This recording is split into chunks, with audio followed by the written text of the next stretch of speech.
نہیں. موجودہ وقت میں موبائل کا سسٹم ہی کچھ ایسا ہو گیا ہے کہ آپ لاکھ تقریریں کریں، آپ لاکھ پردے ڈالے رہیں، آپ اپنے گھر میں پردے ڈال دیجئے کہ کسی غیر کی ہمارے گھر میں نگاہ نہ جائے، آپ چاروں طرف سے گھر کو کور کر لیجئے، لیکن اگر موبائل آپ کے بچوں کے ہاتھ میں ہے تو پھر آپ کا بچہ بالکل باہر ہے، چوک پر، چوراہے پر ہے.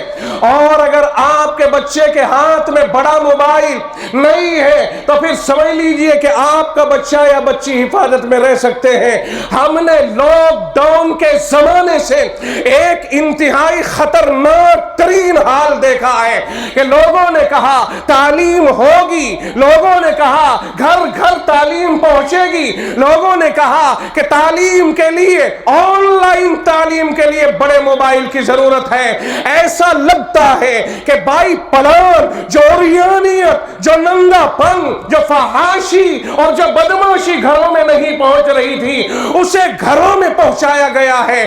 پلاننگ کے تحت تعلیم کے بہانے ہر طالب بچے کے ہاتھ میں موبائل آ گیا. ماں باپ نے کچھ بھی کیا ہو اسے بڑا موبائل خرید کے دیا. کیوں؟ اس لیے کہ اسکول سے بتایا گیا ہے کہ اب موبائل کے ذریعے آن لائن کام آئے گا اور موبائل سے پڑھائی ہوگی. آپ بتائیے ایمانداری سے جن بچوں کے ہاتھوں میں موبائل گیا تھا لاک ڈاؤن کے بعد سے ان کی کنڈیشن آج کیا ہے اور لاک ڈاؤن سے پہلے ان کی کنڈیشن کیا تھی؟ ایمانداری سے بتائیے. یہ غیروں کے ساتھ، فلاں کے ساتھ لڑکیوں کے نکلنے کا واقعات کب سے پیش آ رہے ہیں؟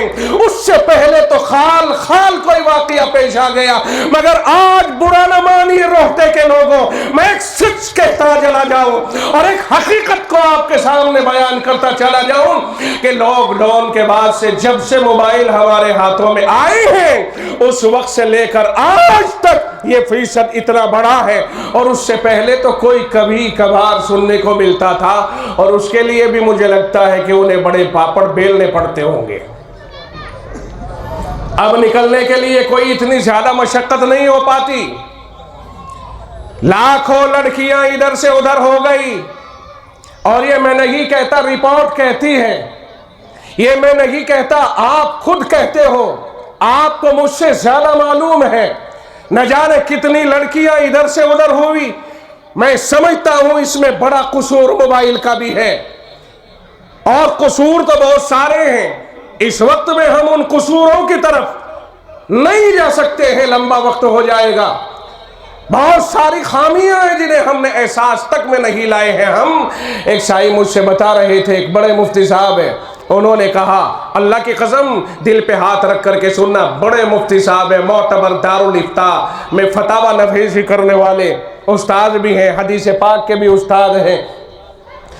انہوں نے بتایا کہ ہماری رشتہ داری میں ایک بچی تھی جو بڑا کورس کر رہی تھی. دیکھیے مجھے معاف کرنا خدا کے واسطے، میں کسی کورس کی مخالفت میں یہ بات نہیں کہہ رہا ہوں، میں تو یہ بتا رہا ہوں کہ کبھی کبھی ایسے اسباب بھی بن جاتے ہیں. میں یہ بتانا چاہ رہا ہوں، صرف میں کسی تعلیم کی، کسی کورس کی مخالفت نہیں کر رہا ہوں. کبھی آپ یہ کہے کہ ان مولویوں کو تو کچھ اور دھندا رہا ہی نہیں، ایسا نہیں. اللہ کا شکر ہے مولویوں سے زیادہ مضبوط فکر آج بھی اگر بڑے سے بڑا کوئی فلسفی اور کوئی بڑے سے بڑا وہ آئے، مولویوں کے برابر اتنی بلند سوچ کسی کے اندر نہیں ہے. نہ کسی کی ماں نے دودھ پلایا ہے جو مولوی کی سوچ کو پہنچ جائے. میں صرف یہ بتانا چاہ رہا ہوں کہ انہوں نے بنفس نفیس مجھ سے واقعہ نقل کیا اور کہا کہ ہماری رشتہ دار لڑکی کالج میں بڑا کورس کرتی تھی. ان کے گھر پہ ٹیلی فون آیا کہ آج ڈانس ہے، کالج میں ڈانس ہے. آپ کے لڑکی کو کہا، لڑکی کے ماں باپ سے کہا کہ صاحب آپ کو ڈانس پارٹی میں حاضر ہونا ہے. میں اچانک پہنچ گیا.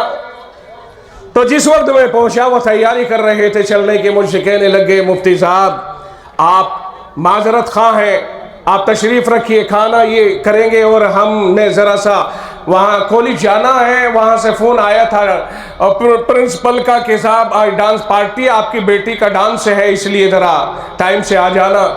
تو تو میں نے ان سے کہا کہ بھائی یہ کیا کہہ رہے ہو تم، تمہاری بیٹی لوگوں کے بیچ میں ناچے گی اور تم اسے دیکھنے جا رہے ہو؟ انہوں نے کہا مفتی صاحب زمانے کے ساتھ چلنا پڑتا ہے۔ کیسی بات کر رہے ہو آپ بھی، کون سی دنیا میں جی رہے ہو؟ یہ تو زمانہ ہے، ترقی کرنی ہے تو ہمیں بھی آگے بڑھنا ہوگا۔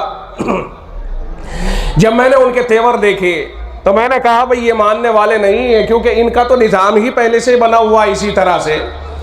چنانچہ دونوں میاں بیوی سج دھج کے گئے ڈانس دیکھنے کے لیے اپنی بیٹی کا ڈانس دیکھا۔ مفتی صاحب نے فرمایا 1 مہینہ نہیں گزرا تھا، 1 مہینہ نہیں گزرا تھا کہ چمڑا کمانے والے کے ساتھ میں بھاگی ہے، اسے بھاگنے کے لیے کوئی مسلمان بھی میسر نہیں ہے۔ معاذ اللہ ثم معاذ اللہ۔ میرا مطلب یہ نہیں کہ مسلمان کے ساتھ بھاگ جائے، مگر کم از کم وہاں اتنا تو رہتا ہے کہیں جا کے نکاح ہو جائے گا۔ چمڑا کمانے والے سے مراد سمجھ گئے ہو آپ؟ صورتحال یہ ہے، میں تو صرف نقل کر رہا ہوں، بیچ میں کوئی واسطہ نہیں ہے۔ کہا اس کے بعد میں دونوں میاں بیوی تھے، سر پکڑ کر کے رو رہے ہیں، اور پھر ہم سے کہتے ہیں مفتی صاحب آپ نے صحیح کہا، ہم نے نہیں مانی، ہمارے اوپر بھوت سوار تھا۔